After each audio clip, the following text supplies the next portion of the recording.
এ কি গো বলছি, এই যে বিয়ের পর প্রথমবার এই যে দক্ষিণেশ্বর এসে এই যে পুজো দিচ্ছ, 501 টাকার পুজো দিলাম, কেমন লাগছে? অবভিয়াসলি আমার সাথে কেমন লাগছে এসে তোমার, সেটাই কিন্তু বলবে সবাইকে। বলো। কাদের? এদের বলতে হবে। বলো। তো ব্যাপারটা হচ্ছে যে দক্ষিণেশ্বর থেকে আমার বাড়ি 10 মিনিটের, কিন্তু ফার্স্ট টাইম বউর সাথে এখানে এসে খুব ভালো লাগলো। এর আগে যতবার এসেছিলাম সেগুলো আর কি second time third time, first টাইমই বউর সাথে আসলাম আর কি দক্ষিণেশ্বরে। আমি যদিও দক্ষিণেশ্বর থেকে 10 মিনিট দূরেই আমার ফ্ল্যাট আর কি।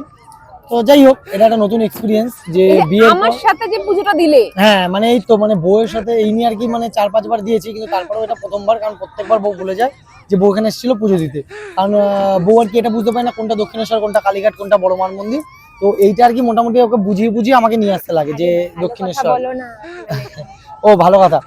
হ্যাঁ, তো আজকে এই 501 টাকার পুজো দিয়েছি, কিন্তু এখানে মন্দিরে মায়ের কাছে 501 টাকা পুজো দেওয়ার জন্য ও একটা 5001 টাকার একটা ওই এই কুর্তিটা নিয়েছে।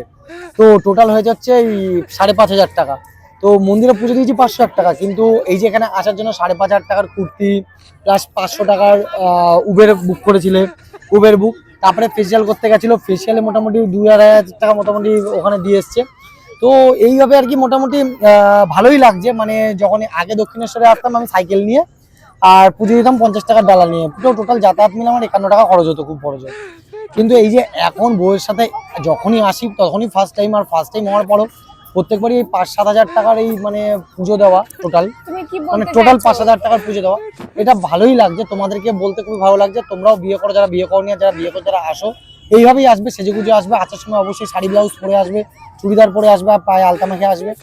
এসে মোটামুটি ঠাকুরকে পুজো দেবে, পুজো দাও আর না দাও, ঠাকুর ওখানে দাঁড়িয়ে ফটো তুলবে, ভিডিও করবে, বাড়ি যাবে, ভিউজ পাবে। ঠিক আছে, বলেছি। আর বলবো না।